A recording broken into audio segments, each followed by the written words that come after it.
Yes. Okay. So we are live now. Mr. Victor, you can proceed.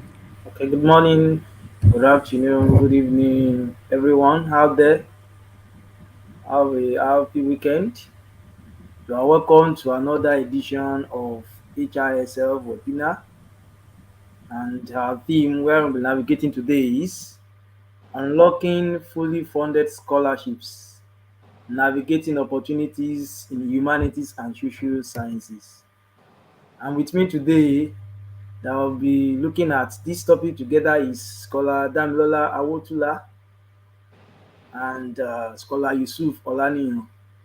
They are resource persons who will be working together today to explain to us how you can unlock a fully funded scholarship, especially in the field of humanities and social sciences. Once again, you are welcome to this uh, webinar. And briefly, the agenda we'll be having, I'll introduce our guest speakers shortly after now. And then speaker one, which is scholar Damilola Awotula, will take over, and as well scholar Yusuf Olaniyan. Thereafter, there's a period for question and answer. So you are welcome once again. So briefly, I want to read the profile of our scholar Damilola Awotula. Scholar Damilola Awotula is a lawyer, is a doctoral researcher at McGill University, Canada, and also he is a fellow at McGill, graduate fellow at McGill Law Faculty, McGill University, Canada. His primary research focuses on the governance of existential risk of artificial intelligence, particularly on the framing of novel transnational legal institutions. His research interests are technology law and policy, governance, human rights, and criminal justice. Damilola has completed 5 law degrees, starting with a diploma in law and Bachelor of Laws from Olabisi Onabanjo University with a first-class honors and 18 academic awards. In 2021, Damilola was fully funded by Ireland's Department of Foreign Affairs to pursue a Master of Laws at the University of Limerick under the Ireland Roger Casement Fellow in Human Rights Award. Also, he was awarded the fully funded Seymour Scully Law Scholarship in 2022 for a research Master of Laws at Dalhousie University, Canada. Through his research and experience, he is developing expertise in technology law, human rights, and transnational governance. He has worked as an expert reviewer on national AI frameworks and continues to advise on related issues. Damilola is always all out to support younger colleagues and peers in pursuing their postgraduate and professional dreams, many of whom consider him to be their mentor. Kindly welcome with me Scholar Damilola Awotula. You are welcome on board, Scholar Damilola. And also, our second guest speaker is Scholar Yusuf Olaniyan. Yusuf is currently pursuing an MRS PhD Master of Research at the University of Bath, UK. His focus lies in higher education policy, global inequalities, and the decolonization of curricula to promote inclusion and narrative transformation. Scholar Yusuf's outstanding academic journey began with distinction in both his master's and bachelor's degree in education studies from the prestigious University of Nottingham, UK, and Ilorin, Nigeria, respectively. With a passion for transforming education, Scholar Yusuf advocacy led him to become an alumnus of Teach for Nigeria, affiliated with Teach for All network. Through this, he played a pivotal role in the transformation of Nigeria's education sector. Additionally, he empowers educators as a teacher's coach, helping them find fulfillment and financial growth while sharing knowledge. Yusuf's activism extends beyond borders as he champions quality education, global equity, inter-epistemic dialogue, and civic engagement. He firmly believes that every child deserves the best possible quality of life and actively engages in social innovation initiatives and research organizations to make a difference. As a dedicated student member of the Society for Research into Higher Education (UK), Yusuf continually strives to advance his expertise and contribute to meaningful research in his field. Join us in this webinar to explore Yusuf Olaniyan's inspiring journey and his unwavering commitment to creating a positive social impact through education and research. Once again, you are welcome, Scholar Yusuf Olaniyan. Thank you. Glad to have you here. And for as many of us joining us from any part of the world, I'll do us a favor, kindly click the bell on your screen to subscribe to our channel, and as well do well to like the button. Write the comment there. We appreciate you for being there. Thank you. We'll proceed shortly. Uh, Now it's turn of our scholar Damilola Awotula, who will be leading us into exploring the fully funded scholarship. He will be taking us about understanding the landscape of fully funded scholarship in humanities and social science. So sit up, strategies for crafting compelling scholarship applications, motivation letters, CV research proposal. He will delve into that as well. We will also be exploring niche scholarships and lesser known opportunities. And furthermore, we will be talking about humanities and social sciences opportunities in North American universities and then general advice to applicants. Welcome on board, Scholar Damilola Awotula. You're welcome. Yeah, thank you so much for the invitation. I hope everybody can hear me and you can see me. So I'm going to be speaking this morning on the topic. Currently, I'm speaking from Halifax, Nova Scotia, Canada. I think it's a big task to want to cover all the field for the intricacies of this issues, but I'm going to be sharing more on my experience, I think, and giving you a few tips that I think would be very useful for you. For aspirants, scholarship aspirants who are looking forward to exploring their postgraduate dreams. So first of all, there's a kind of myth that there is very few scholarship opportunities for people in humanities and social sciences, and I'm particularly calling it a myth because it's actually wrong. It's not true. I think the fact is that many people do not do their research well enough, and because those in sciences have more publicity for available scholarships. So if you are in humanities or you are in social sciences, you are not left out. There is a lot of opportunity that you can explore that can make you realize your scholarship dreams. I'm having some issues with projecting my slides, but I think I can still speak to these issues without necessarily using a slide. And I hope that you would indulge me. And maybe if by adventure you had an intention that I'm going to put up a slide and I've now disappointed you, I would say please forgive me for that. So basically I will just talk about what I have in mind for the purposes of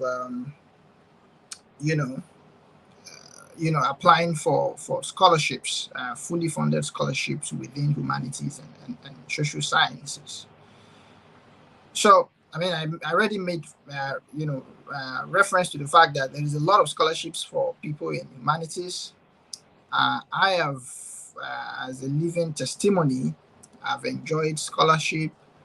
I don't know. Some people may say law is not really humanities, but it's still humanities. It's still social sciences. Supposedly, we're still within the same field. It's just that we maybe by adventure have our own niche in terms of the fact that we have sort of like a restricted frameworks, which is law, in the way we analyze social issues. But we are all still supposedly within the same domain. So generally, if you're applying for any scholarship, and this probably would speak to people who are very new within this space, that there are quite a number of documents that you need to get. My assumption will be that you already know these things. So, but I'm just going to mention them generally. So you can just have them in mind. Number one, you definitely need your transcript. A transcript is sort of like a record of your academic history, which will detail all the courses you took from year 1 to year 4, year 5, depending on the program that you did. For example, in law, you usually do a 5 years program, undergraduate program, and so your transcript will detail all of the information around the courses you took. And the reason why they ask for such information is to know whether you are, outstanding, or you understand at least the foundational knowledge into the area you wish to do a postgraduate program. But more also importantly, to know whether the courses or the program you want to do, the specialty you want to do at the master's level, that you already have foundational knowledge in those areas. So let's say you want to do a postgraduate program in complaint law, or maybe in corporate governance. You definitely should do something around commercial law, or complaint law at your undergraduate level. If you do not have that background, it could signal to them that you may not have the strong capacity to navigate such space within a 1-year program, or maybe if it's a research program, a 2 years program. So that can be a little bit tricky for admission committee to admit people like that, even if you have a very strong academic overall CGPA. So your application package begins from your transcript, in ensuring that the courses that are on your transcripts evidently reveals that you have some foundational capacity to do such a program at an advanced level. Then you need your, sometimes some schools could ask for a certificate. It's usually not very common. The next one you would usually need is documents that you need to present that will emanate from you and not necessarily from your university, which is your statement of purpose, sometimes they call it motivation letter. They all have different nomenclature, but to my mind, I think they carry almost the same content with a little bit of differences. I think maybe we'll talk about that as we go into the second part of the discussion. So your motivation statements, your statement of interest or statement of purpose, which are necessarily supposed to demonstrate convincingly that you are a person who can thrive on that program. This is the way I kind of explain scholarship to people, and I think a lot of people want to do scholarship, but they really don't have the mindset. They really don't have, to my mind, the kind of attitude that is needed to pursue international scholarships. Think about scholarship in this way. Somebody who does not know you, who has never seen you, who doesn't know your mom, who doesn't know your dad, who doesn't know what village you come from, but is willing to, on the basis of a few pages of documents, determine that they want to promote your life and offer you, let's say funding up to like $20,000 or $30,000. You definitely don't expect to submit anything shabby to convince such person to forgo some people and take you. It requires a lot of dexterity. It requires a lot of attitude that demonstrates passion and interest, and that is what you want to convey with your statement of purpose. You are not going to be there. They don't know you. They've never seen you before. Even the admission committee may never meet you while you're on the program. But some set of people will determine that you stand out amongst some set of people. It's not a paper you will write in 2 days. It is something that requires serious thinking, dedication, and a lot of research to put in place something very solid, no matter how small it is, even if it's a 500 words statement of purpose. So think about it in that sense, about a statement of purpose that demonstrates your purpose, where you've come from, where you are, and where you're going, and how the program that you're going to be doing aligns with what you've been doing before, what you're currently doing, and what you will, you anticipate to do in the future. And that's the way I kind of explain the dynamics of statement of purpose or any of those variances to people, you have to be able to situate yourself in the past that demonstrates convincingly that you are very committed to a particular cause, and then explain how that relates to what you're currently doing at the moment. You can't just wake up one day and just say, "Oh, I have interest in, let's say corporate governance." What have you done in that space? What are you doing in that space at the moment? Oh, and how does that connect with what you want to do in the future? All of these things, they are kind of like a chain of, circumstances that you have to carefully explain, that demonstrate passion, that demonstrate interest, that goes beyond the ordinary. And I think that's the way you have to be thinking about these things, for the purposes of applying for international scholarships. I think I'm going to jump to the next one because I'm spending too much time on Once, that. can you be able to project your slide? If you will have to give me a little bit of minute if I have to do that, maybe like 2 minutes to sort Okay, that out. you can do Is that that. okay? Yeah, it's okay. All right. So you're gonna give me a few minutes to sort that out. I'm gonna go off camera now, if that's okay. Okay.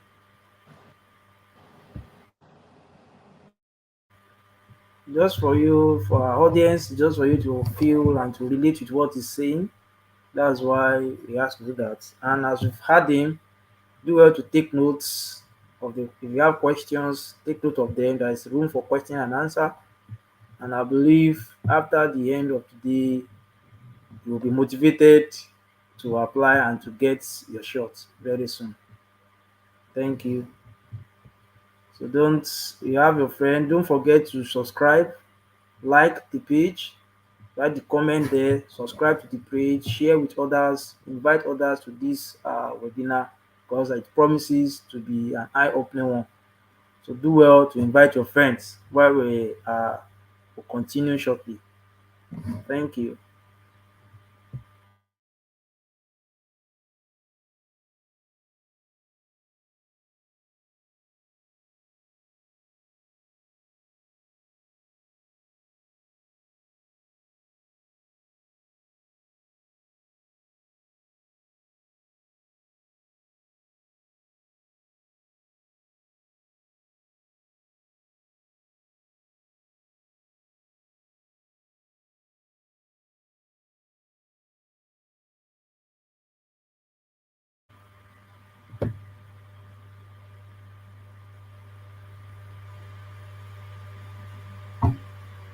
If it's Scholar Awotula, should in case you are finding difficult to share, probably just continue that way and then we'll see what can be done later. If you might be having some itch again, but I suppose it's not online yet.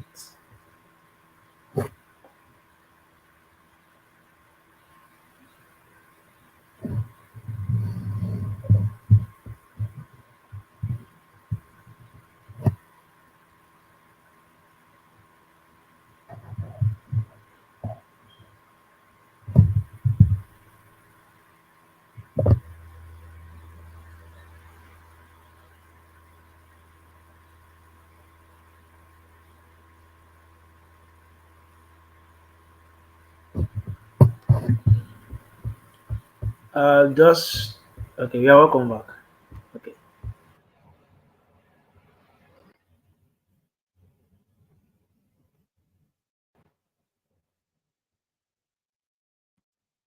Can you hear me now? You can come. We can hear you. Very well, right? Yes. Right. All right. So and I hope you can see me as well. Yes. You can. I hope the quality is not that bad. It's not bad. It's not bad. It's Okay. manageable. Quite alright. All right. That's fine. So I'm gonna share my screen now. 1 second.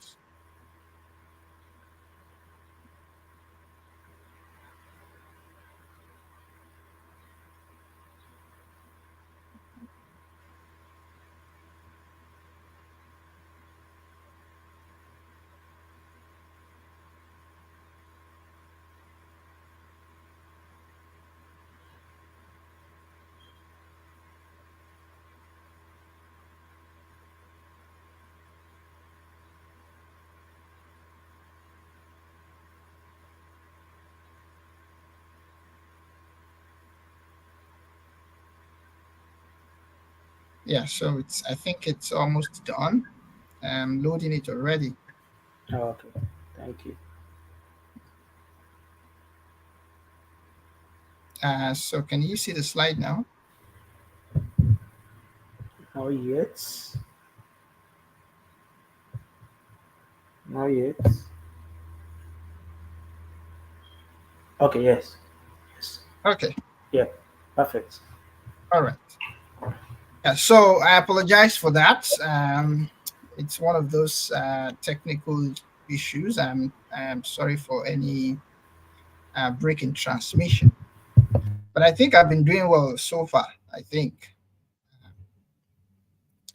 Yeah, so I would have probably started with saying, okay, in terms of like finding scholarships, you want to start with like a preparation, you search, and then you apply. Um, so like in preparation, I usually tell people you start with your grade point. So if you're still in the university, you want to think about ensuring that you have a very good academic background. It's really kind of difficult if you have a third class or a 2-1 that is on the lower spectrum to get a fully funded scholarship. It's not impossible. It is possible, but it's more tricky for you. You have to do a lot of extra university or post graduation work to develop some level of competency that shows that you are far more than the way your transcript demonstrates. So so it's not the end of the world if you don't have a 2-1 in terms of like a second class upper or a first class. You can still, if you're still in a 2-1, a 2-2, which is like a second class lower, yeah, and or even a third class, still end up getting fully funded school. It could be difficult, but it is very possible in terms of getting your profile well sorted and dusted to show that you are not really like what your transcripts demonstrate. So your certificate or notification of results, depending on the requirements of the scholarship, you need the references from your supervisors in the university, and that could include maybe people who supervised your undergraduate thesis. I like to encourage people to use people who at once in time supervise them writing something substantial as opposed to just writing exams alone. Then statement of state motivation, I already mentioned that the other time. Work experience, internship, volunteering, leadership, research experience. It could come in different forms. Maybe you've published before, or you've written anything, maybe like a blog post or whatever it is. They all still kind of point to the fact that you are able to articulate your thoughts in a way that people can understand and contribute, uh, no matter how small, to academic knowledge.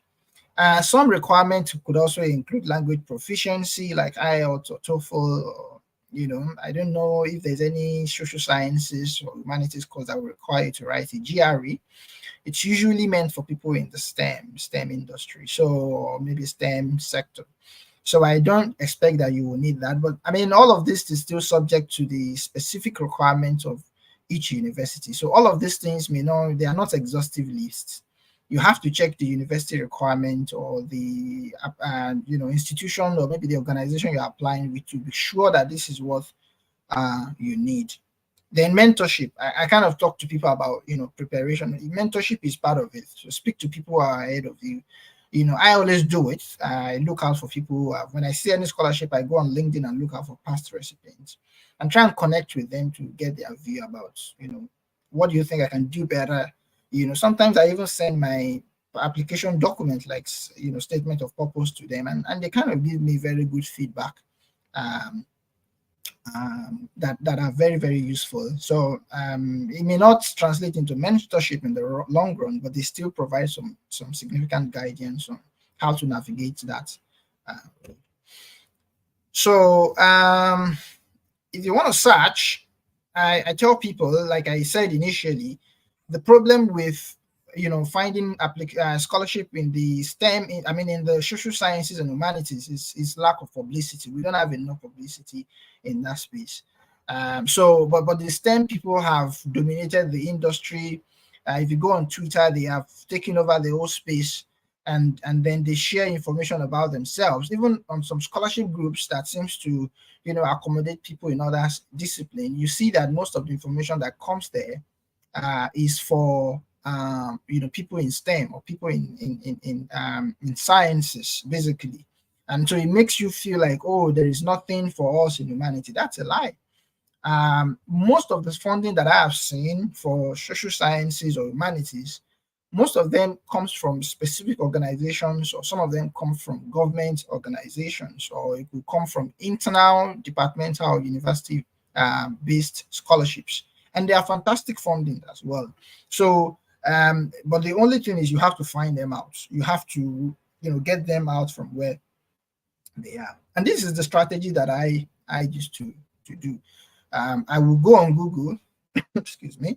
I would go on Google and do a random search about universities. Let's say I'm looking for a university scholarship, or I'm thinking about going to a particular university. I will go on the website of the university and go into their, the department or the faculty webpage and search out on what is the program requirements, what are the eligibility requirements or selection requirements. And most importantly, I look out for their funding page.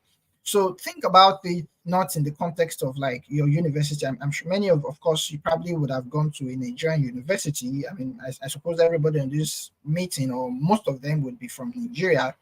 So don't imagine a university website in the context of the way it is in Nigeria. I mean, it's very, very shallow, nothing so significant. You even hardly find the information of faculty members on the website. That is not the way websites of universities outside of Nigeria, especially in the global north, I mean, in the West, looks like. You will find very, very comprehensive information about everything that you need. And usually they will put in place a channel for contact for information, to get information about what they offer in terms of funding. So I remember my first application, which was to Canada, in 2020, and I applied to Queen's University. Before I applied to the university that I applied to, I had to email them to ask them about their funding opportunity. And I told them I wouldn't be able to sponsor this program without scholarship. And so, can you tell me what you're going to offer me if you give me admission? I mean, it looks like something bold, but that's the truth. And they came back to me and said, if we give you admission, this is how much we're going to give you. And then I was able to say, okay, no problem. I'm not going to apply to you. I'm going to apply somewhere else. So it helps you to, you search, you make info, you search out information, and then you will usually get it out on the web. So search engines are very good to search. University webpage or sponsors website. Scholarship groups are also one of those fantastic channels to look for information or opportunities. And social media as well, like on Twitter, you see a lot of professors tweeting about spaces in their in the faculty or in their maybe in their department for opportunities. So those are places you could usually find opportunities. Now, how do you search? I think about it because it seems like it's a little bit difficult for people. How do you search? You want to search with, if you're thinking about, let's say you want to apply for a program in intellectual property. I'm sorry if I'm using that. I'm more familiar with law, so I may not be able to use something else. Or maybe you're looking for maybe a program in history. When I was thinking about this program yesterday, I even still just thought about, what if I'm looking for scholarship in history? And then I went online and I went to the university page of my doctoral university, which is McGill, and I discovered that if you go to their webpage and you want to do a master's or you want to do a PhD, they have guaranteed funding for you, guaranteed. But you won't see this on Twitter, and people will say, "Oh, there's no scholarship," but the scholarship is there, scholarship that will cover your entire tuition, and that would also provide you with monthly stipends. So the information is really, really right there. And how did I even start with this search? What usually I do is I start with top 5 universities. So if you're looking for university-based scholarship in humanities or social sciences, usually you want to look out for the top universities who are doing that program. They are the ones who would usually have more opportunities, funding space, more funding opportunities. So once you get on your Google search, the top 5 universities in Canada, you won't just say top 5 universities to study IP. You want to narrow it down to a specific jurisdiction, a specific country. And the top 5 universities to study, let's say, history in Canada. Then you get it out. Then you go to the webpage of each of those universities, particularly to the department for the program you want to study, read out for the eligibility requirement. What is the funding opportunity?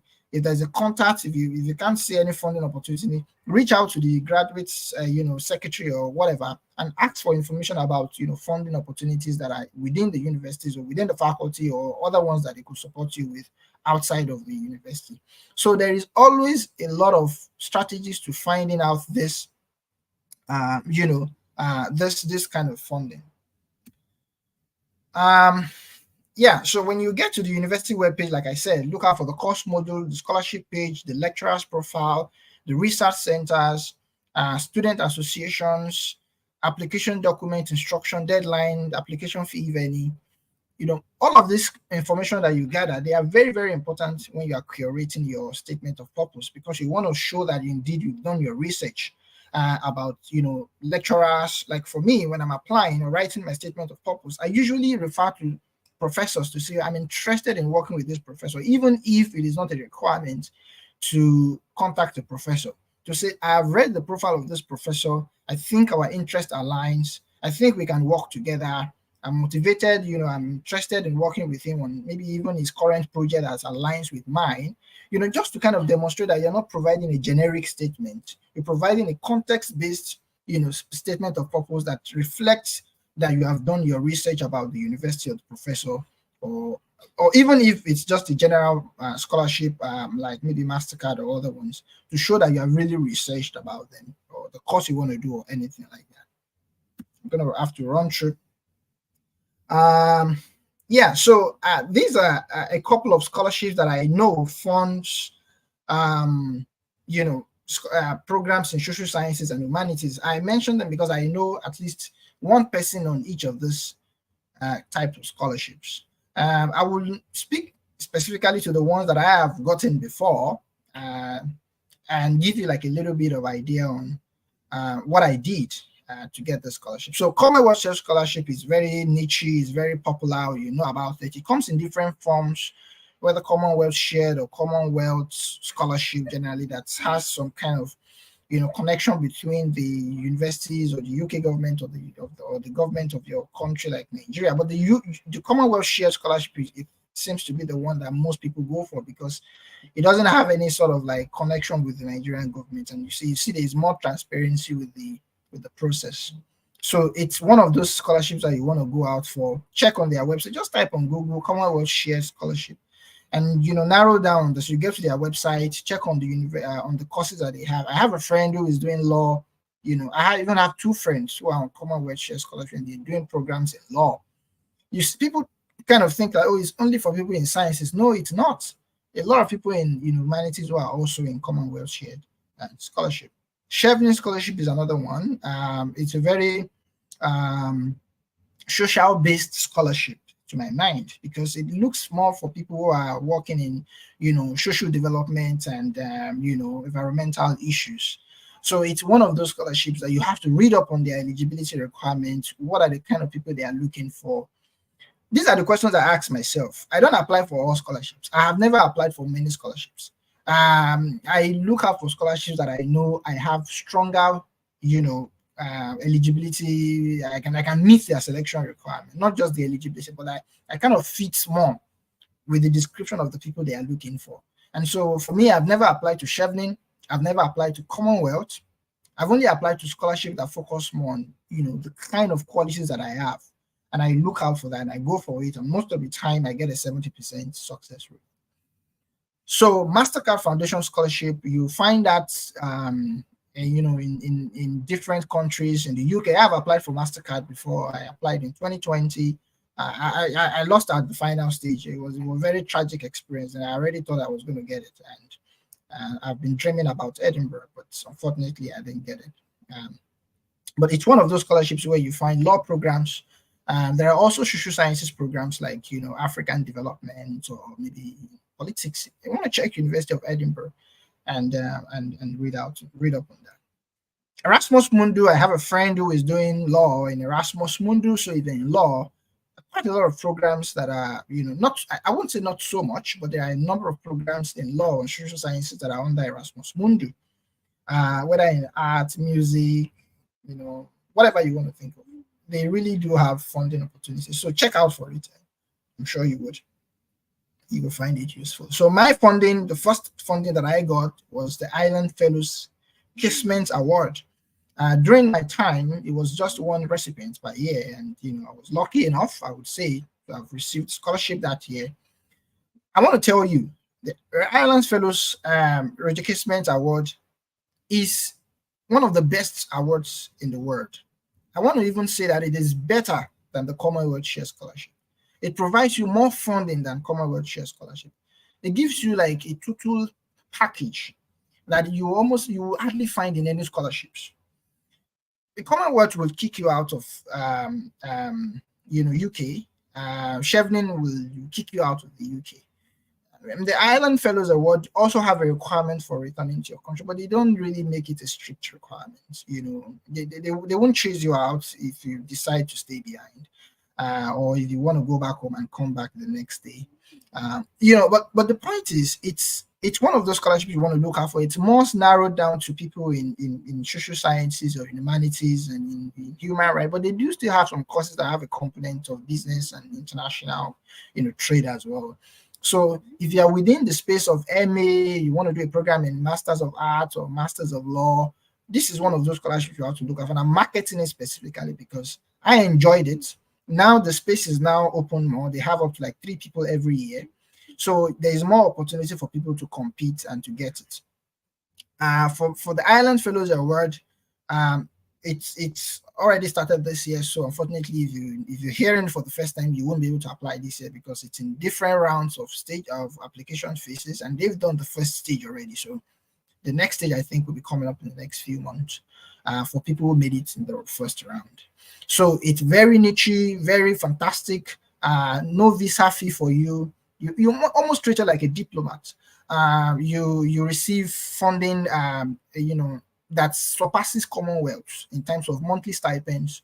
I'm not going to mention it so that you won't start thinking about this guy has a lot of money, but it's very good funding, with accommodation, with flights to go to Ireland, to you be well settled. It's a very good funding. I think you should look out for it. So just check out for Island Fellows Registration Award. Another one you can think of is this is more specific to law, is the Wellcome Trust Scholarship. You find it in the University of Bristol. I have a friend who is currently on this scholarship. It was just like, she just told me, I saw this scholarship. Let's apply. And interestingly, she got it, and she's almost through with that program. Fantastic funding, full tuition. It's in the UK, full tuition and monthly stipend that is almost unmatched, that even Commonwealth does not give. So, like I said, it's almost like people think there's no funding in social sciences, law, or humanities, but there is, but people are not just finding it out. Internal departments or university-wide scholarship is also one of those areas that I have enjoyed substantially from. The first scholarship that I got was from the government. The next one that I got, and the next one that I got, or the other ones that I've gotten after the time, they've been all internal university-based scholarships. I'm going to give you this for free. If you're within law, or you're within, I'm going to say specifically in law because I know about that, and you want to apply for any program in Canada, especially in law, and it's a research-based master's, I can guarantee to you that 90% of all universities in Canada will offer you full funding.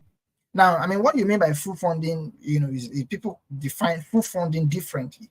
Some people say fully funded scholarship also includes flight or whatever you want to call it. But at least for the purposes of this one, I can assure you that if you apply for a research-based program, whether a master's research or a PhD in any Canadian law university, you would almost be guaranteed funding that will cover on the minimum your tuition.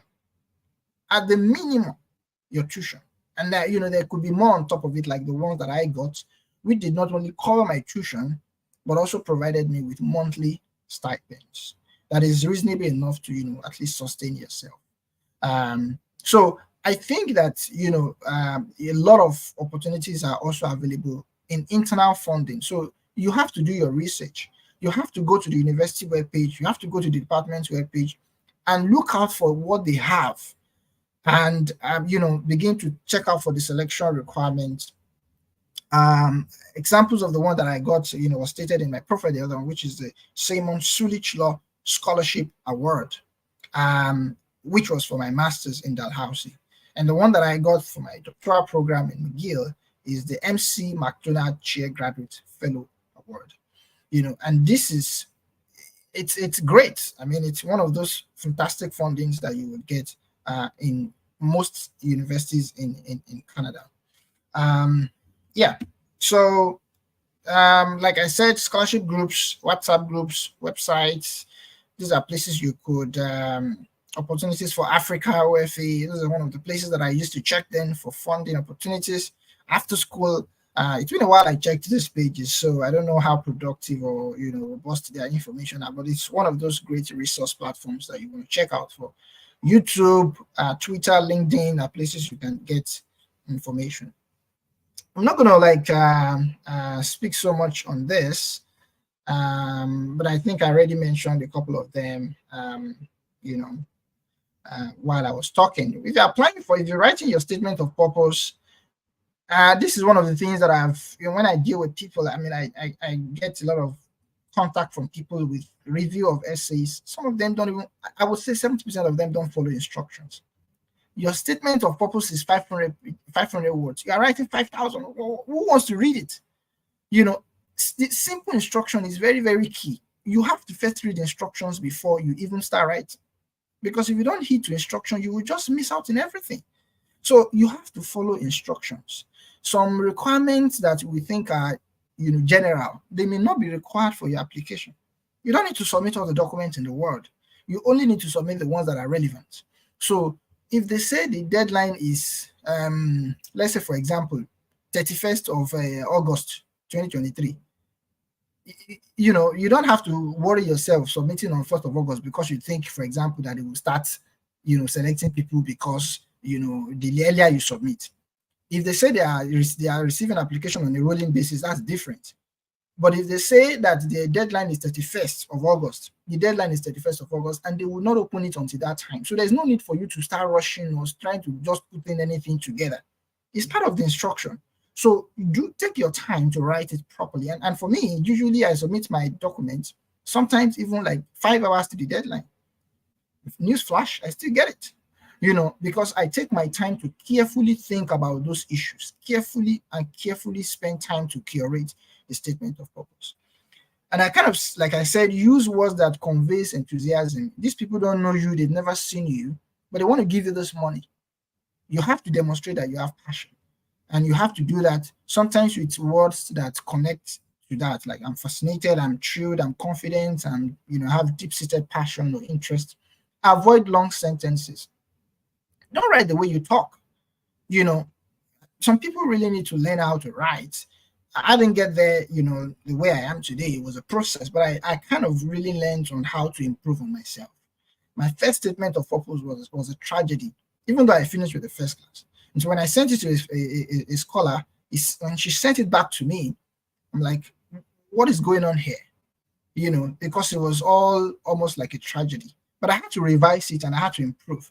And then it took me further and further and further, and I'm quite better in it now.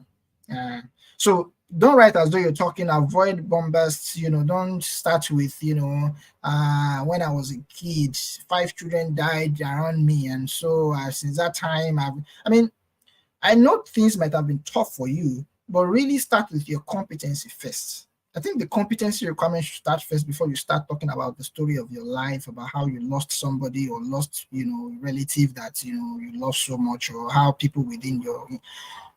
Talk more about your passion and competence. And I think that's the style that works for me. I want to say there's no perfect way to write in this statement of purpose, but I think the idea is make sure that you demonstrate that you have the competence in terms of the mental prowess, you have the attitude to excel, and you have a foundational basis to build upon when you're doing an advanced program. So don't you provide common information. And that's why I said, even if you're applying for a university-based scholarship or you're applying for a government-based scholarship, you have to do research into the nitty-gritty of the program. You don't be talking about, oh, the reason why you want to apply to the school is because they are the best in the world. Come on. They know this information. They know they are the best in the world. So don't give them routine information. Go into the nitty gritty. Go into the faculty page. Who are the professors there? What research institutes do they have? How does those research institutes connect to the program you want to do? You begin to mention those specific informations. It shows that you have gone beyond the peripheral. You've gone into the main information that is really, really relevant. And I think that is the way you need to be thinking when you're writing this, document. That's what I do, and it works. I tell you, it works great. I check it up. I check the supervisor. I check the project. I check the project they are doing. I check, their student body in terms of maybe the places that I think I can even perform. I can do leadership, or maybe something like that. Maybe they have a role for international ambassadors or things like that. I look out for those informations, and mention them specifically within my statement of purpose, no matter how short it is. Don't be too humble. You have a first class. Please say it. Say it there. You finish with first class. If your grade point is really, really great, you have to mention it as well. If you have academic gaps or poor grades, don't assume they would think about it. They don't know you. They've never seen you. So it may be good for you to mention it. Oh, when you were in year 4, maybe you were sick. You couldn't write an exams well enough. It affected your grade, but they can see that in your second semester you did fantastically. So, that's the idea. Always explain gaps. And there's always this approach they call STAR approach, which is based on competence, based essays. Like you want to talk about the situation, the task, action. These are things you can read up online. I don't have to bore you with all of this, but it's a strategy you can use to develop a very strong statement of purpose. They call it the STAR approach, which is the situation, task, action, and result. I use it sometimes. It's not a rule cast in stone. There's some flexibility in it. Like I tell people, there is no one size fits. There's no best statement of purpose. As far as it can relate, capture who you are, it's the best for you. I think I have to wrap up now because I've spent almost 50 minutes so that I can allow my brother and namesake to also speak.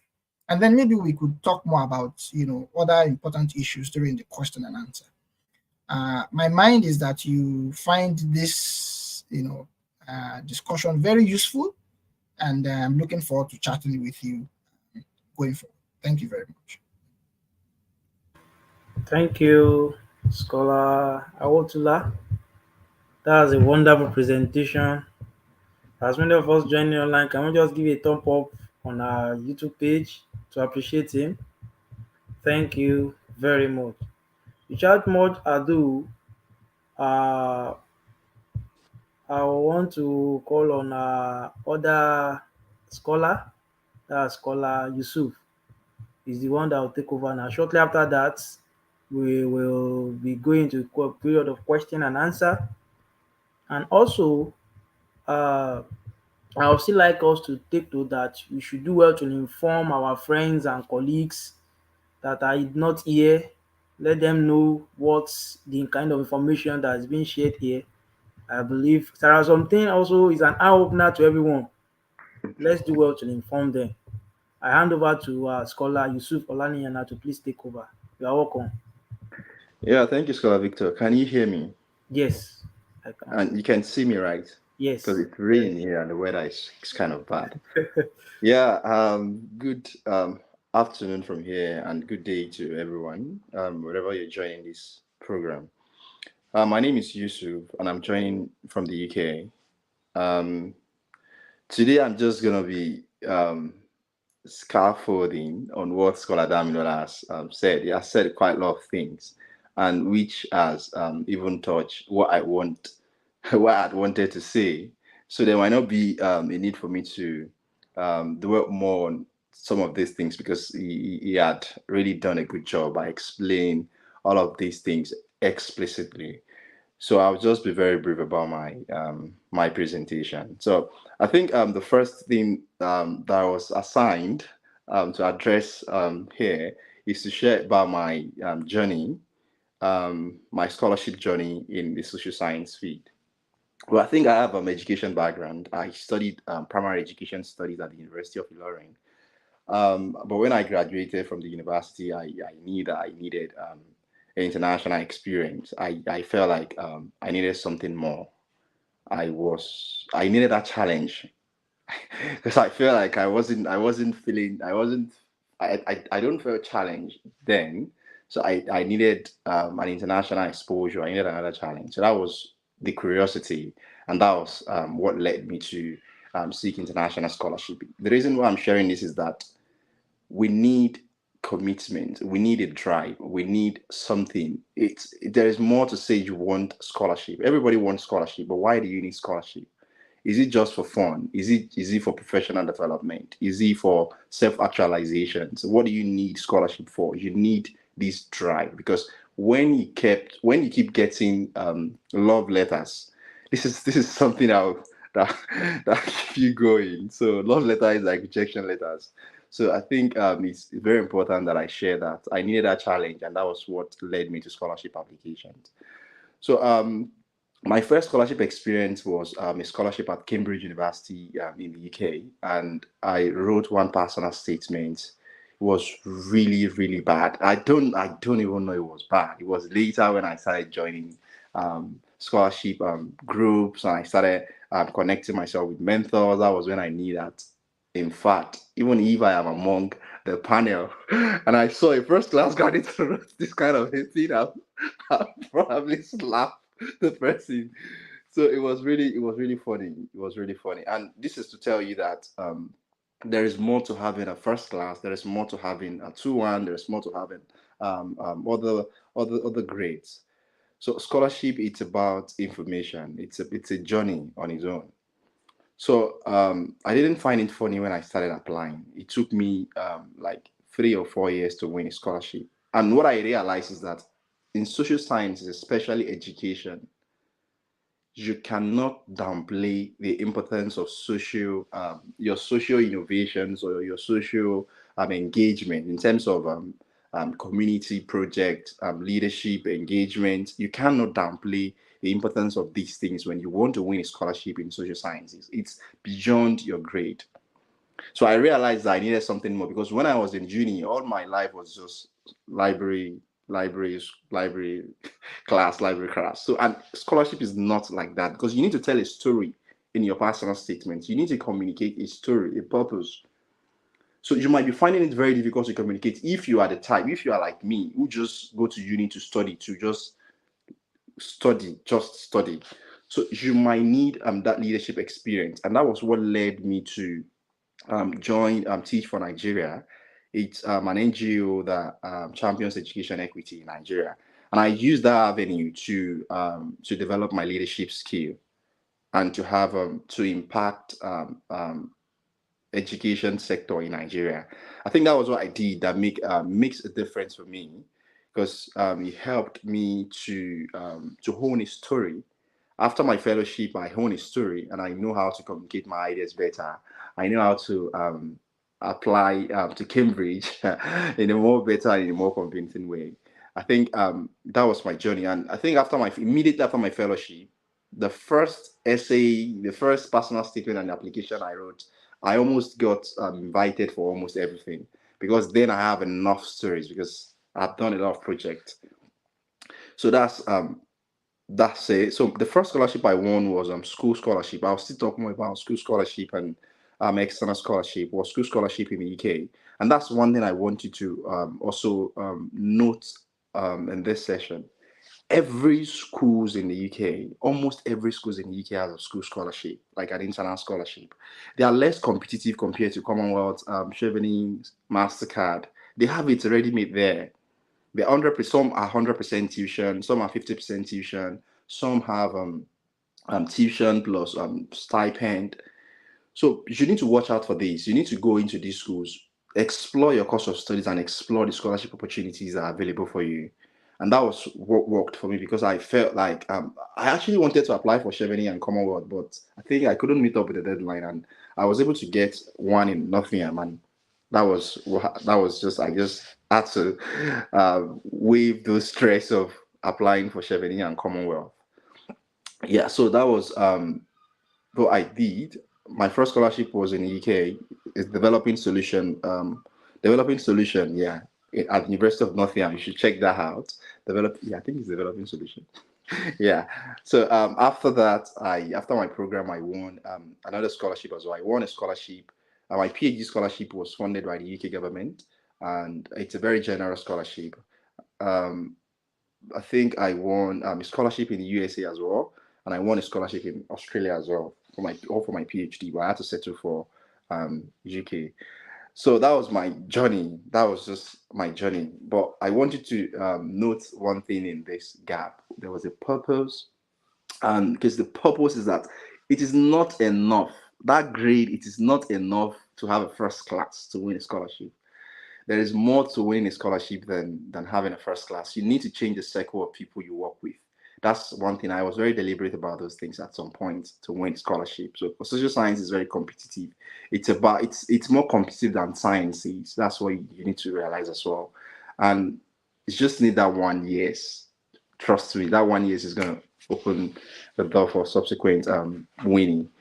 Yeah, so I think that's just my scholarship journey.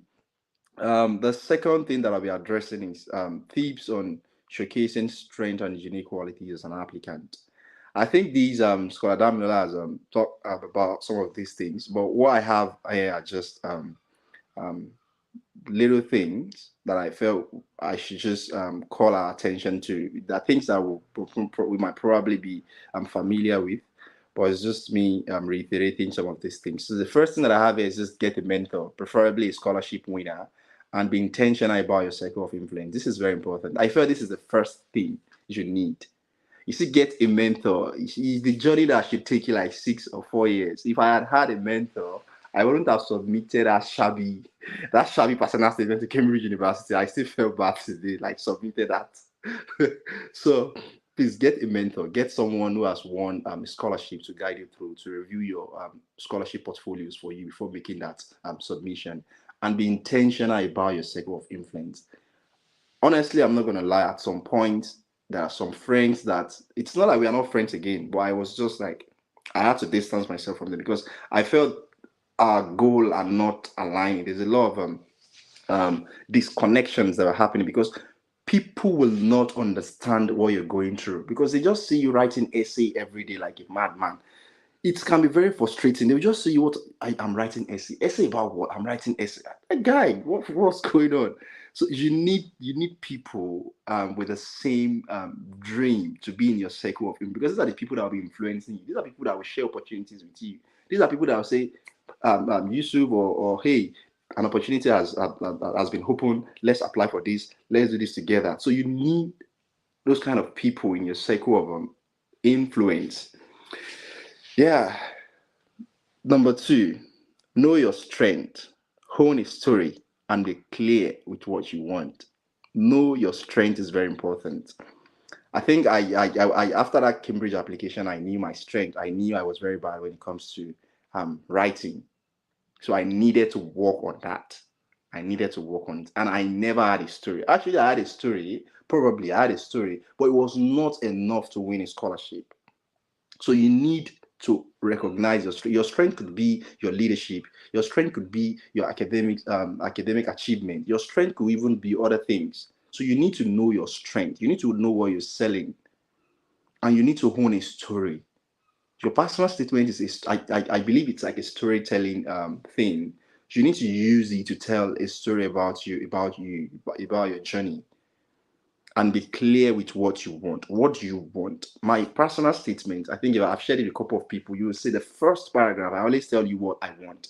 I am particularly interested in global inequalities and decolonizing our education curriculum. This is what I want. Like my first paragraph, you see it there. And I want to do this because of this, and I want to do this because I want to be this in the future. So I'm always very clear about that. My first paragraph, that's I don't go through the corner. Like I'm very direct about that. So you need to know that. And the next thing is you need to provide concrete examples and show. Don't tell me don't tell me you've done a project. What was the project about? Why did you do the project? What did you do? what was the result? So tell us. Don't just say you did this, you had a project. What did you do? Provide examples. My personal statement, I have like 2 3 examples of project that I did and the results. So please, you need to take note of these as well. So the next thing is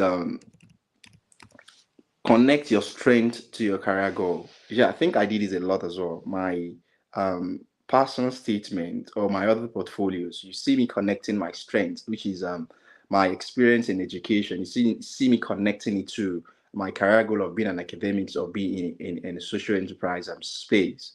I usually connect that a lot because there should be a connection between what you're preaching and what you want to be in the future. You can't say you are a policy sociologist and you want to become a medical doctor, or your something is communicating different thing. It doesn't work that way.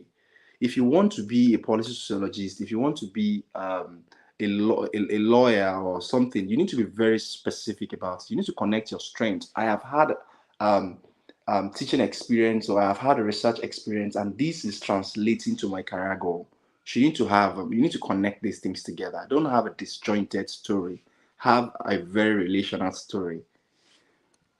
And constant reflection and refine. I can't even emphasize the importance of reflection because I'm a very reflective person. I reflect almost every day. My reflection cap is always beside me. So I reflect a lot about everything, like everything. So constant reflection. What are things that went wrong in this application? If you submit an application and you got rejected, what you need to reflect: what went wrong, what went right, how can you improve on your subsequent applications. You need to reflect, and you need to be authentic and be open to feedbacks. You need to give it to people. I have reviewed personal statement for someone, and the person did not talk to me like afterwards.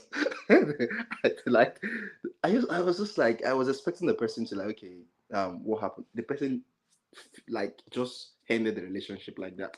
But I was very honest with my review. I actually I shattered the person because when it comes to review, I know I can be very harsh. I review thoroughly, and the person just probably the person felt I don't know, I was being too harsh, but I was just being honest. So please be open to feedbacks because you learn from the feedback. Sometimes we think that we know, but we don't really know. I'm sorry to use that word. Sometimes we think that we know because this scholarship, I see it like an art. You need to master it. It's like an art. You need to master it. It's completely different from I had a first class or I had. I'm reiterating that again. It's an art. You need to master. If you don't master it, I'm afraid you might not get what you want on time. Um, the next thing that I have here is like take every of your application portfolio seriously. Yeah, I think I'm going to be using example. I'm going to be using the scholarship we did recently. We have University of Ilorin International Scholarship Group, and we had a scholarship rollout not quite long. And when we were reviewing people's portfolios, when we were reviewing their entries, I see a lot of people have a beautiful essay when it comes to their career goal.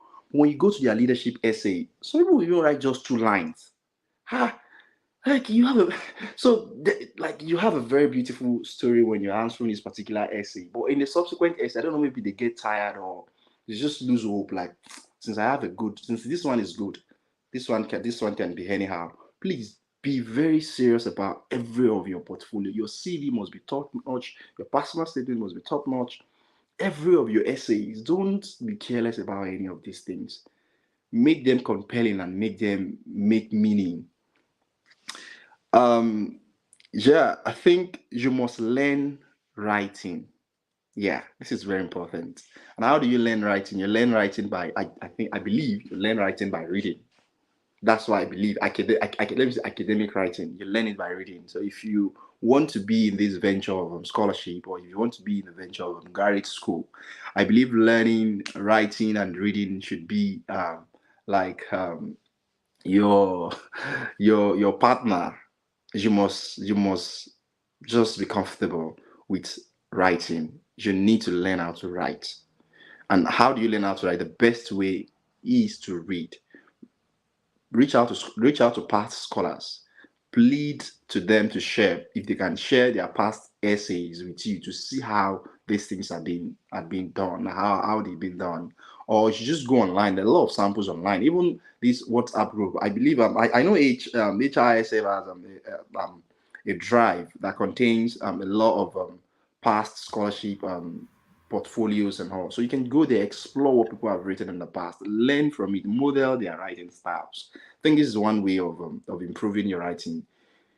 Please, you need to learn writing. I can't emphasize, because this translates to you to translate to how you write your research proposal as well. Because as a social scientist, writing a proposal is very important. You need it to win a scholarship.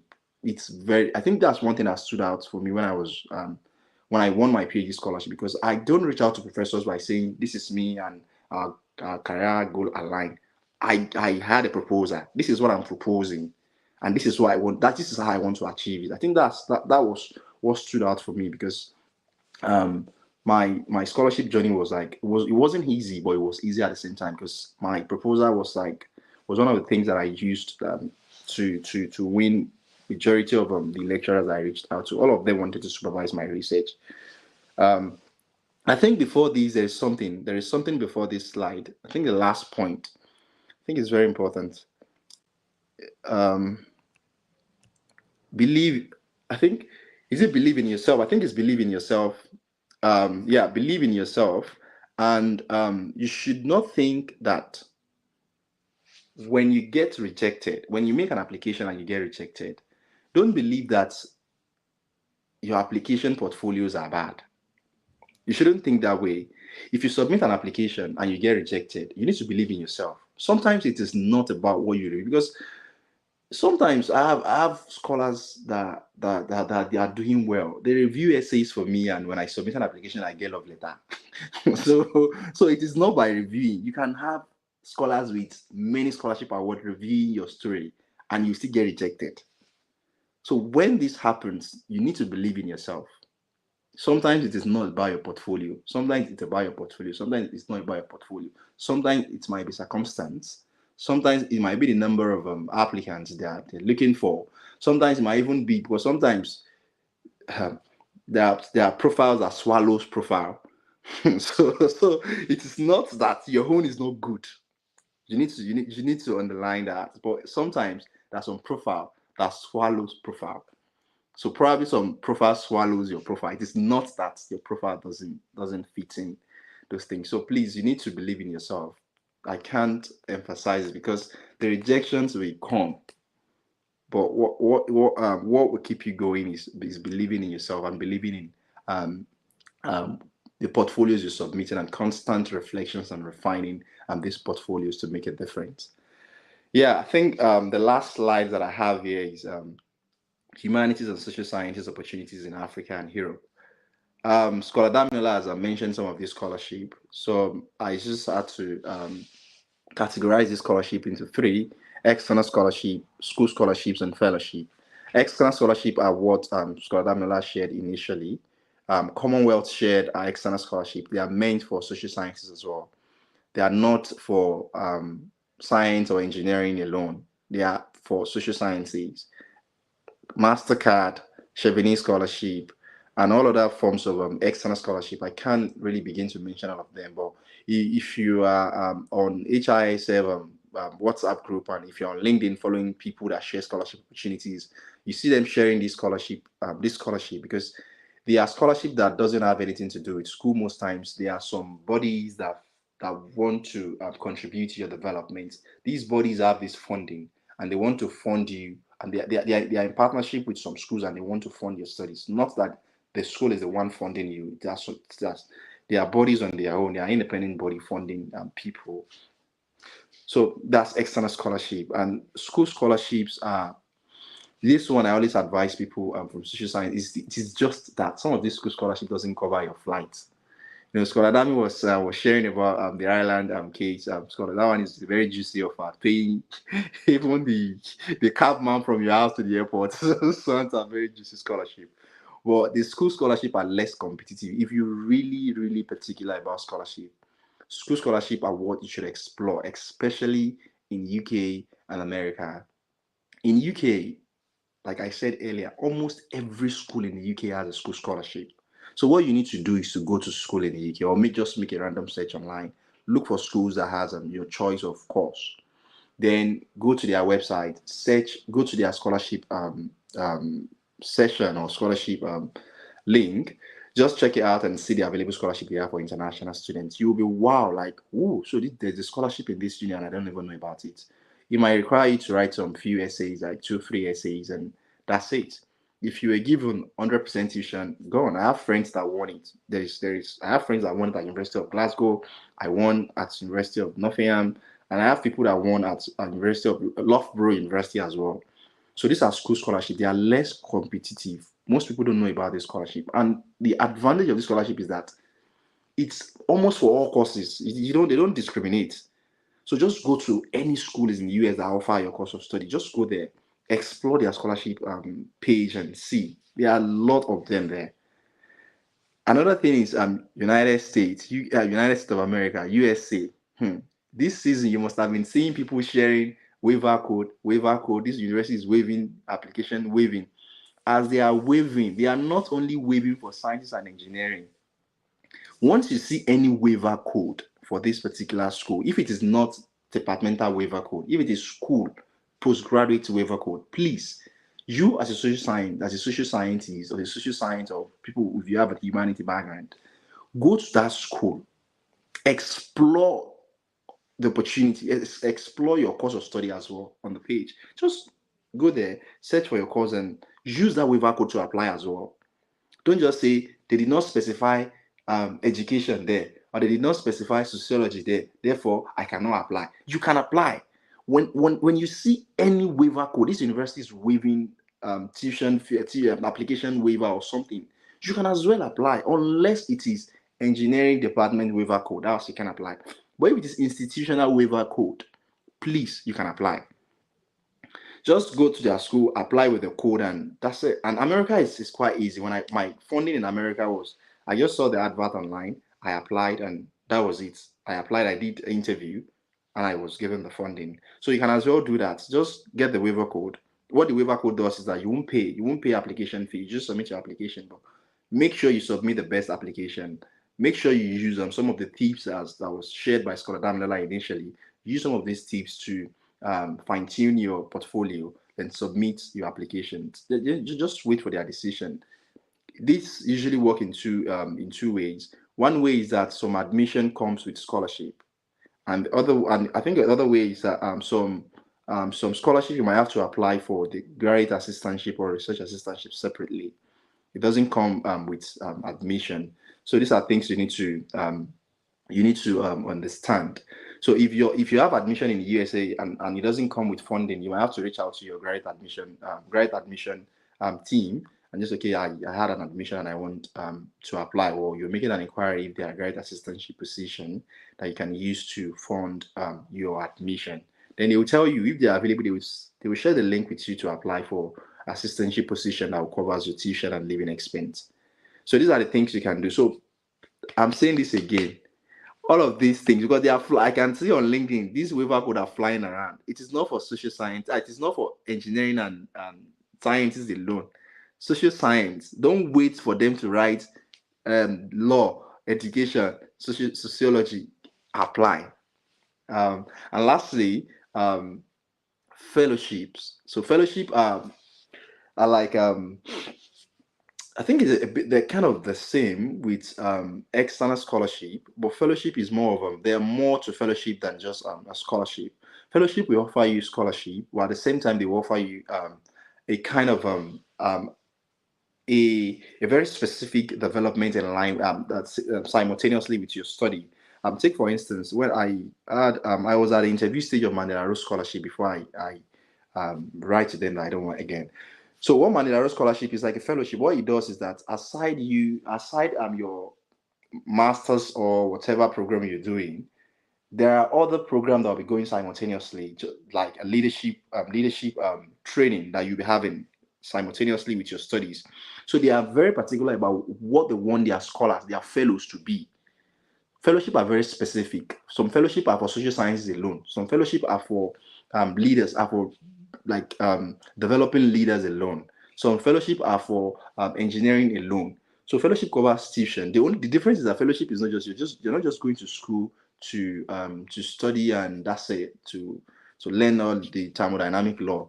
You're doing that, and they're also developing you based on their own rubrics, or based on what they want their fellow, the attribute they want their fellow to possess. So another thing is I think I can't really remember some of this fellowship, but they're very much in America and Canada. Can't really, but in UK it's not really much in the UK, but in America I've seen a couple of them in America and Canada. Fellowship is, but that's just the difference. It pays your tuition, it pays your living monthly stipend as well, but it develops you in the process as well. There's a separate training that you have simultaneously with your course of study. Yeah, I think that's from me. Yeah, thank you very much for having me, and I think I have communicated value and something that could benefit you today. Thank you very much. Thank you very much, Scholar Yusuf, for that insights. We appreciate your time. It was so impactful. Thank you very, very much. And now we'll be moving to our next agenda, which is simply question and answer. I'm seeing some questions in the chat box already, but nonetheless, I'll still take some here, of creating them. So the first question I want to ask, I will throw this to Scholar Damilola to please attend to that. Is that what is the process to get a fully funded scholarship in education or law? I believe you've done that before, but just help us give a kind of overview, just brief. Yeah, thank you so much. And I wanted to say great work and discussion by Scholar Yusuf. And nice to learn about your experience as well.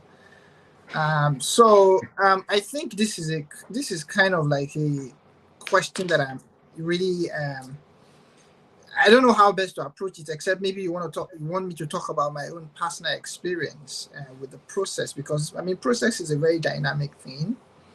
So the way it will come for you may not come the same way for me, except if probably we're applying for the same scholarship. So fully funded scholarship in law, I would take law because I don't know much about education.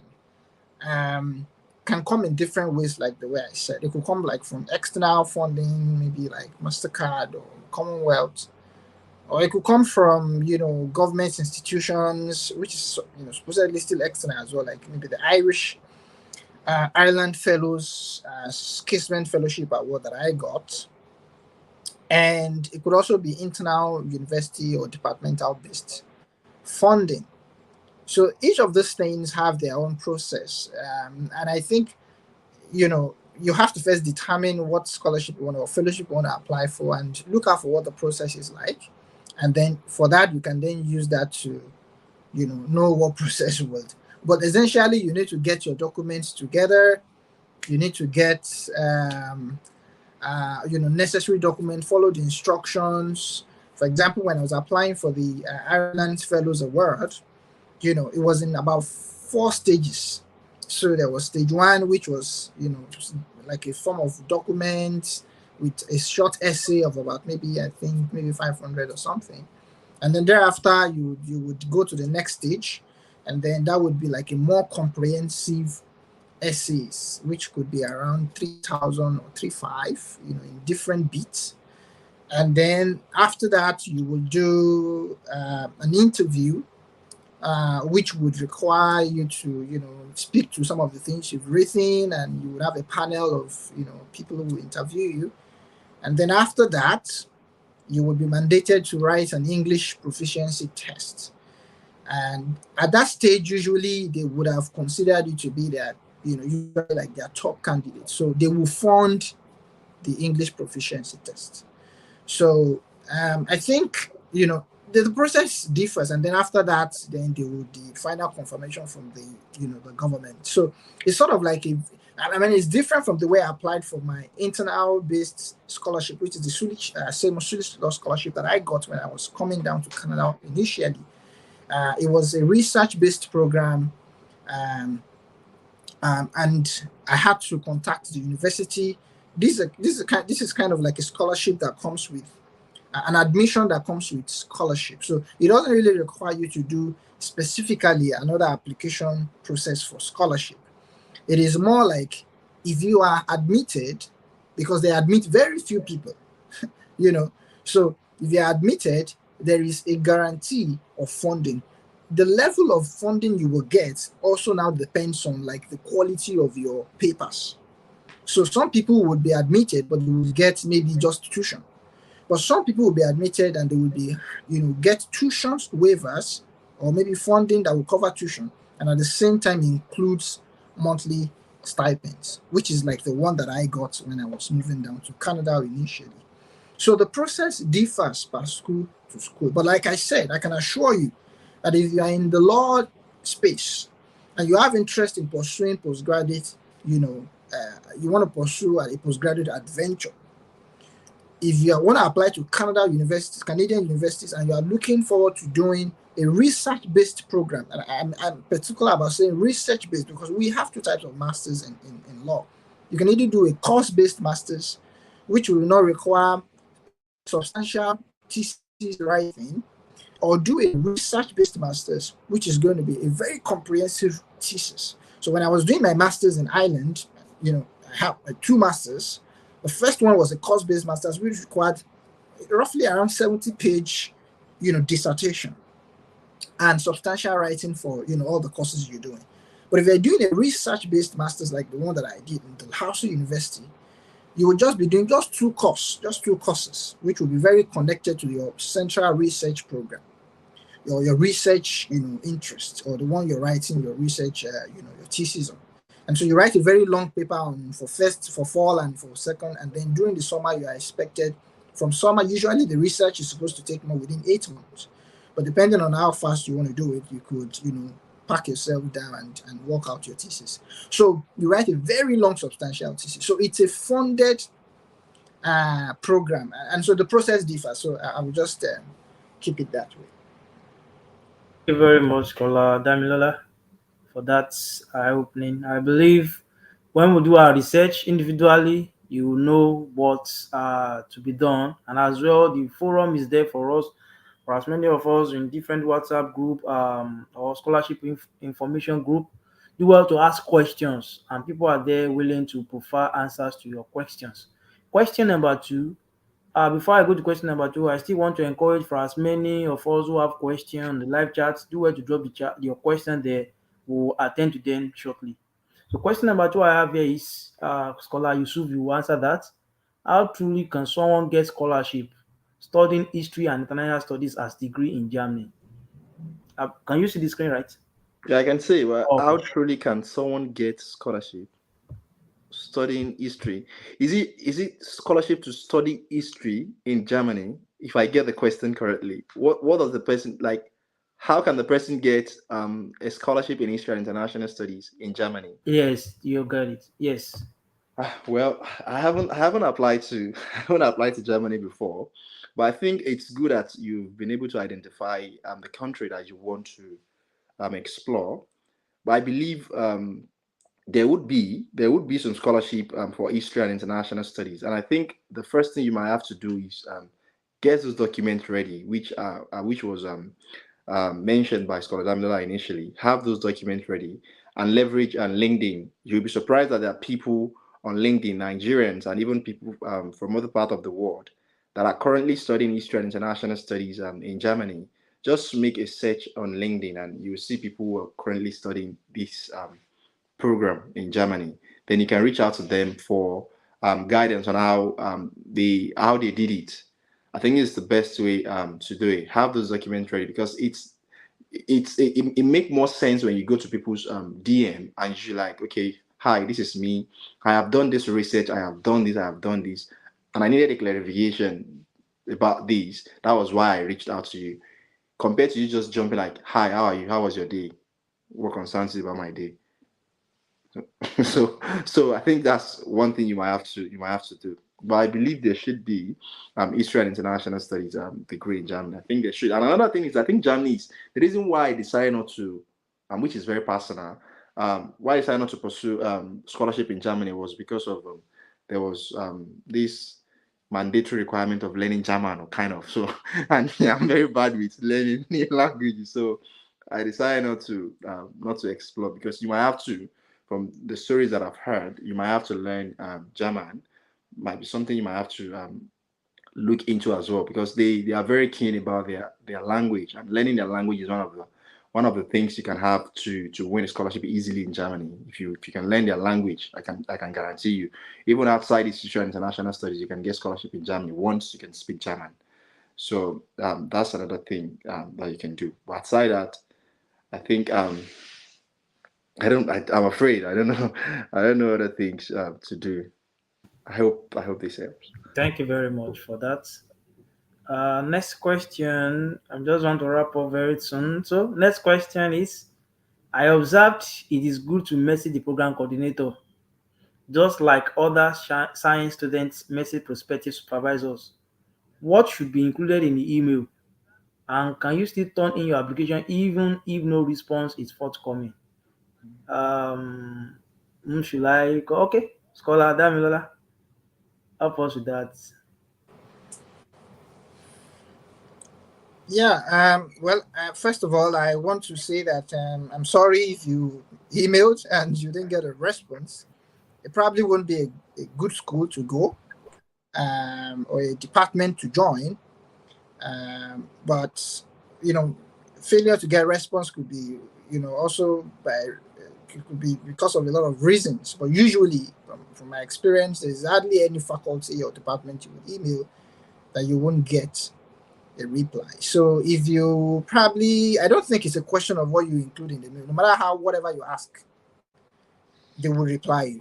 So maybe your email got lost in the pile or something. You may want to just send a follow up to say, I did emailed on so date. I'm just checking in again to know if you have any update for me. And if you contact maybe the graduate secretary, you didn't get a reply, and you think the information that you need, you can't find it on the website, because that's another thing. Only look for information that you cannot find on the website. So it has to be maybe a very personal one, or maybe a very context-based information that you need. But usually they will have provided a very robust information on their website. So if you don't get a reply, maybe you want to email maybe the graduates, so in each faculties, for example, I'll talk about mine in law. You would have like a graduate secretary who will like be the first access point. Thereafter, you would have like the graduate coordinator, who is usually like a faculty member.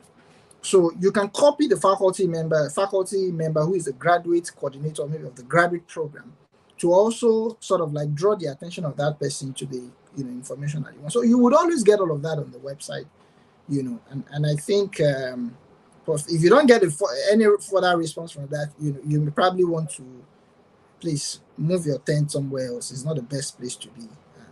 Thank you very much. So our facilitators, please, I just want to plead with us, just help us manage time because we are running against time.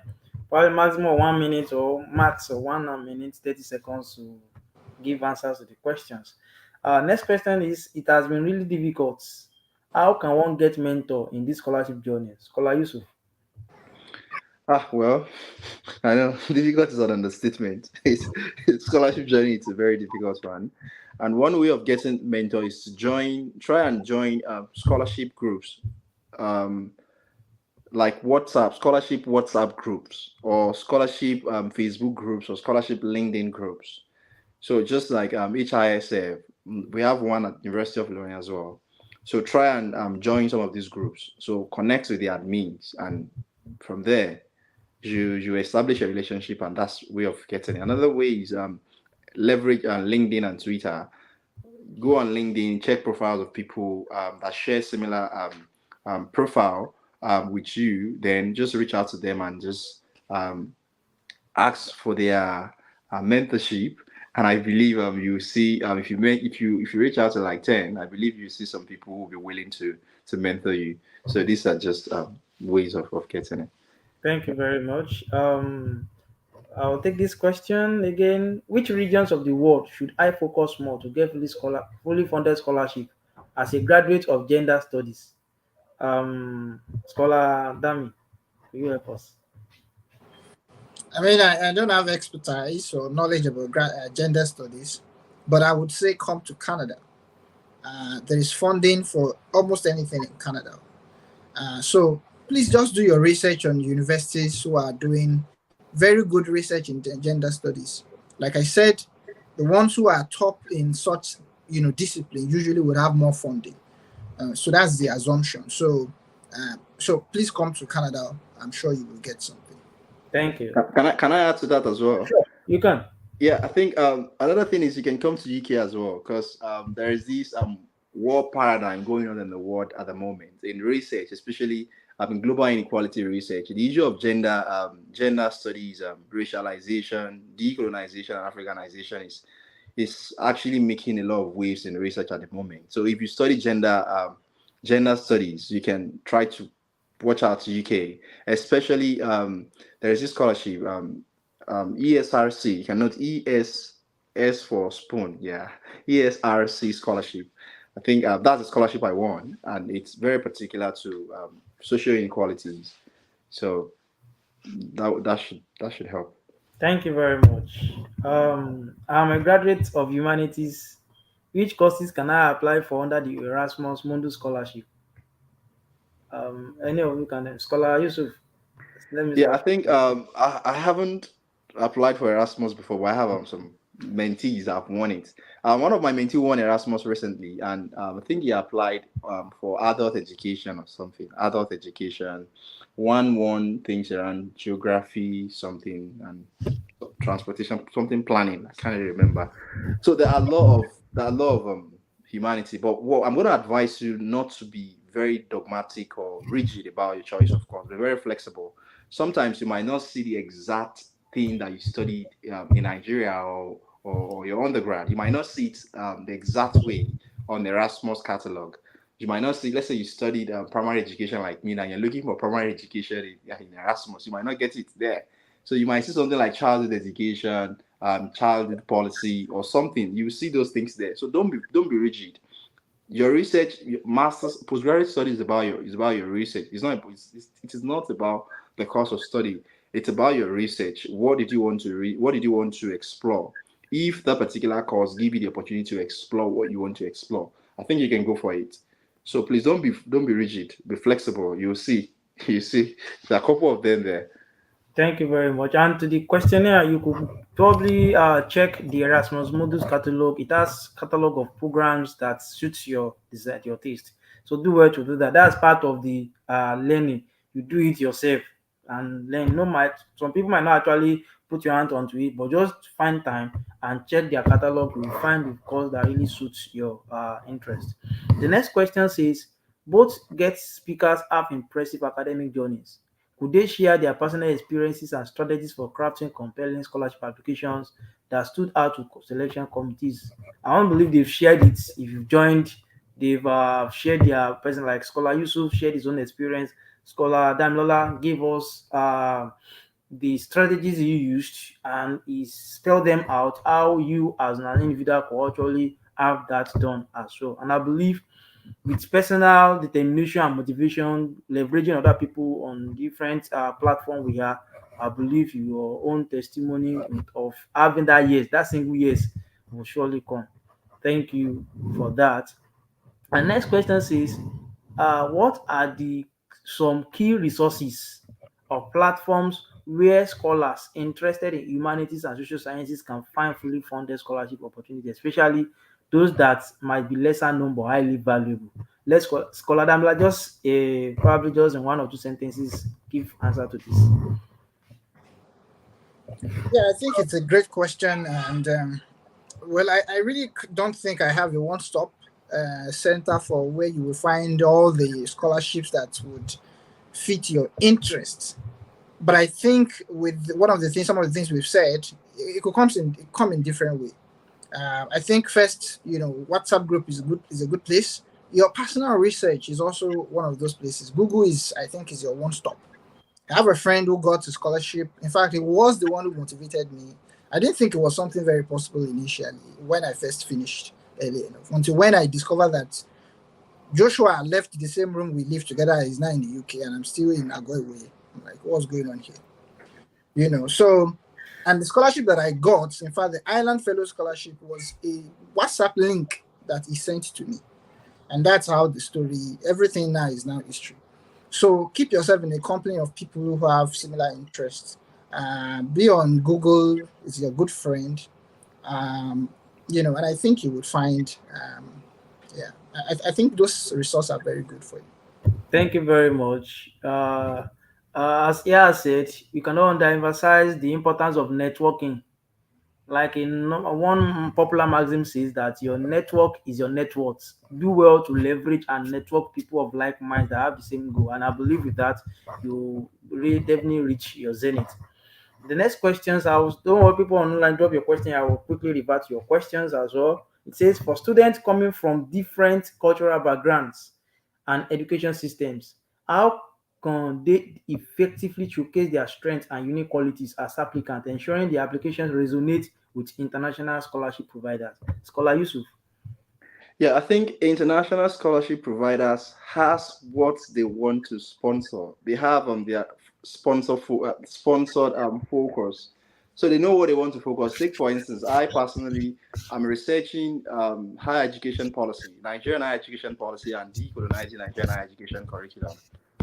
And it's something that it doesn't even concern UK government. It's about Nigeria, and they are sponsoring it. They are spending thousands of pounds to sponsor the research, and it doesn't even concern them. So sometimes it's about knowing what the funder funds. So you need to do your research. There is more to just applying for anything. So do you know what interests them? Go on LinkedIn, go and check out past Commonwealth scholars or past scholarship winners. Go and look at the research they did. Read their profile. Look at the patterns in their research. You understand what those international scholarship providers, you know what they're looking for. So my own scholarship, one of the things that I did was I researched about the past winners, and I realized that majority of their research is around global inequalities. So what did I do? I came up with an inequality issue as well, and I proposed it. I wrote a proposal on it, and that was it.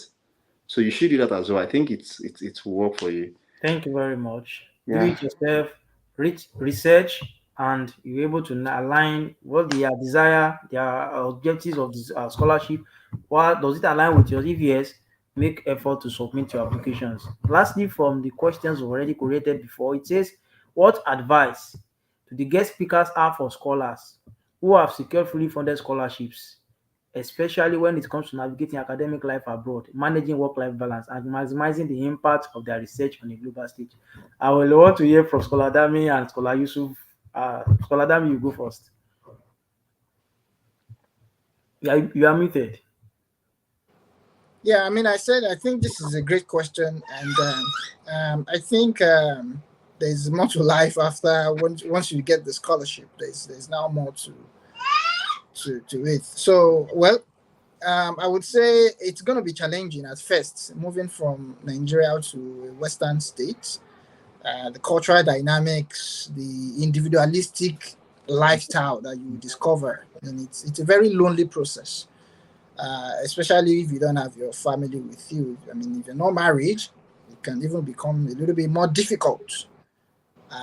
So because you always be alone. So I mean, it's find your community first. Find a community that you can trust. For me, usually my first place is my church. I look for a church where I can build a community of like minds, and then create some community within the school as well with Nigerians that you can trust with your issues, with your concerns, and you won't forget the reason why you're there. So you focus on your research, make sure you're producing quality research. If you have a very good scholarship that sponsors you enough, do minimal work and focus on your research. Don't let money be the motivation at the end, because if you don't produce good research at the end, and you're working, making the money, you're not doing good well for yourself, and at the same time you are also making the journey difficult for other people because you are leaving a reputation behind for people that are coming behind. So Thank you very much. I think I would just stop with that, and I hope you find that useful. Yeah. Scholar Yusuf. Yeah, I think just like Scholar Dami said, it's going to be very challenging because coming to a new academic system is very challenging. But one thing I'm going to say is that if you can't meet up with the academic with your academic flow, probably if you have a first class in Nigeria and you're coming abroad and there's a lot of things happen and you can't meet up with that tempo of distinction, please don't kill yourself. It is not the end of life. That's one thing I'm gonna say. Um, if you can't meet up with the academic tempo, work on your personal and professional development.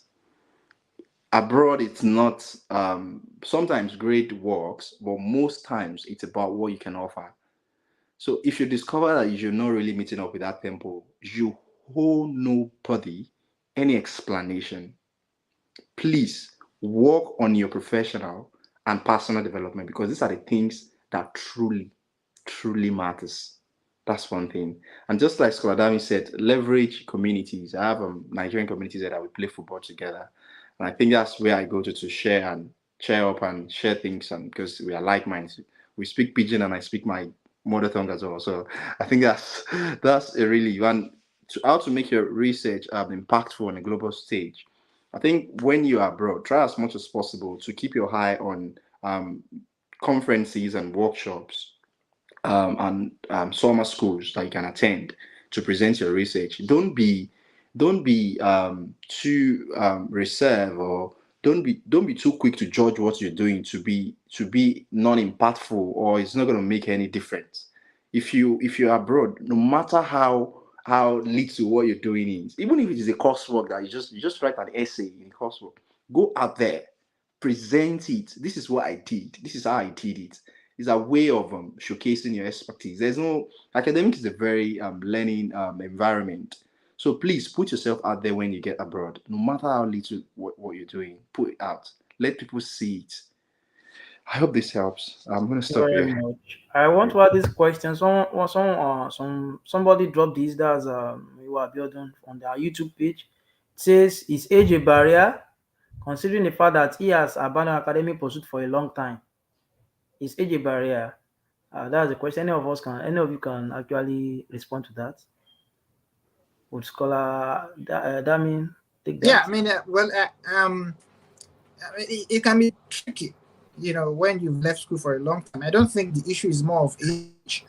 I think it's more about leaving school for a long time. So you really need to kind of, you know, explain the gap, between how you think you are still in touch with the foundational understanding of the things you want to study, going forward. So, I mean, it can be a little bit tricky. There are some scholarship that put age limits. It's not so popular, like that, to have scholarship that puts age limits. But there are some that do state that. So don't think you are out of the field if you are even 70 or 80 years. And that is thinking too far. But let's say you finished school, let's say 10 years ago, you certainly must be doing something within that 10 years. What are you doing? I would advise you, it is even possible for you to do. So let's say, for example, you're doing work that is different from what you did in your undergrad. You may not be very competitive 10 years after going to do something still kind of related to that or what you did in your undergraduate, except if what you're doing post study at that time is still very connected. I don't know if this makes sense. So, but if you are doing something else entirely, you've developed a lot of professional competency in what you're doing after school, even though it's not related to what you have in your transcript. You can still you use the basis of that experience, professional experience, to now navigate another pathway for yourself, and it will still be very competitive. And I've seen people who have done that before, so you are not left out of the equation. Thank you Um, very much. Thank you very much. I want to ask this question. Rhoda T. Komolafe asked that some academics, if you have some I have come across, have a space for honors and awards. Cases where one does not have anything in this category. What can I do? As it seems to be required in academic CV. Scholar Yusuf, For you, Yeah, yeah. I think the reason why people put it there is because they are putting their best foot forward. Like put your best foot forward. I'm this kind of person that I on my CV I like to laud my achievements because they are my achievements. I did it. So why should I be shy or would tell that? So don't be intimidated when you see that on people's CV. People listing their awards and honors. If you don't have any of these things, that's not the end of life. It doesn't matter. You need something extra, even if it is your leadership experience, a leadership awards that you have, or any other things that you have. Put it on your CV. Don't be intimidated by what people have on their CV. Be very authentic and real with your story as well. And every of those recognitions that you have in church program, in let's say your leadership program, every of those recognitions that you have, they are honors, they are award. But you might not just be be be taking these things to be serious, but they are really serious and they are a big deal. So you should be proud of those things as well. Put them on your CV and don't be intimidated by people with big profile. Yeah. thank you very much for that succinct answer. Yeah, some people feel intimidated. That little thing you feel that doesn't matter, that little effort of helping other people, even probably you lend a help and helping people to achieve their goals, and you are awarded for that. Do well to include it in your profile. And it makes a lot for those that is you've gone out of your way to help others and put smiles on other people's face. So, the questionnaire, do well to take note of that. Someone asked this question. He said, social science, does he relate to mass communication rather? Can he link it with social science? Let me read it straight. He said, when you talk about social science, how about mass communication? Does it fall in line as well? Scholar Damilola. I mean, for me, I think even somebody who is in sciences will find this webinar useful. So even though we are talking about social sciences, so and I think mass communication still will fall within that bracket. Yeah. So we are not saying you will find any scholarship you want, even if you study, name whatever you studied. I mean, maybe the worst course ever that we usually think about in Nigeria. There's funding for you. Thank you. Victor Okereke, sorry to pronounce your name, to have mispronounced your name. You are asking that can one get funding for courses like mass communication, media studies, or journalism, and if yes, what country should I apply for? Definitely, the answer is yes. Once you do your research as scholar, that Nolan and scholar Yusuf actually said that you just search, do it yourself, search online, top schools offering so course like mass communication. And again, you need to know that the name, the nomenclature that those courses we have in Nigeria outside the country differs at times. So don't just limit yourself to wanting to social mass com. Why I don't have mass com as the name, then there is no scholarship for that. There are scholarship for every course. It's only the nomenclature differs. And let's not forget our hoping to draw the curtain of this webinar to come to an end now. And I would like us to enjoin everyone, for as many who will be joining or are watching us that you've not subscribed to this page, please don't forget to subscribe and as well to share with your family and friends. Even after now, because YouTube will record it, they refer to it because the information here is very much loaded. We want to appreciate everyone who have taken their time to be with us today, most especially our facilitators, Scholar Yusuf, all the way from UK, and Scholar Damilola, all the way from Canada. We are very much grateful for your time and we appreciate the time you've given out. I pray that I wish you success in all your endeavors in your endeavors. So, my fellow people, somebody asked again for it before I close that how can I get mentors? It has been answered. WhatsApp group, you have people on LinkedIn, just do well. And some people, I need to tell us this. There's a way some people do not know how to initiate first communication. You are just sending a DM like Scholar Yusuf said to somebody on LinkedIn or any profile, just say hi, how are you? First of all, introduce yourself. Do well to let them know the reasons why you are chatting them up or you are sending them the message. Let them know why. Tell them, don't just I am so and so. I saw this profile. I want to do this or that. Let them know what's your intention. At their convenience, they will be able to provide the answers to your questions. Once again, I want to appreciate every one of us that have taken time to avail him or herself to join us this period to learn how about this webinar. We say we are very grateful, and the admin of Hotspots, we thank you also. And facilitator, we thank you for your time. I pray that God Almighty will see you through in your respective endeavors, and every one of us, we are going to reach our zenith uh, by the grace of God. Thank you very much for having us, for joining us this time around. Thank you, sirs. Thank you. Yeah, Thank you. thank you, Scholar Victor. Yeah, Yes. bye. Thank you. And my namesake. Pleasure. Now I can go back to my dummy now. Okay. Thank you. Okay.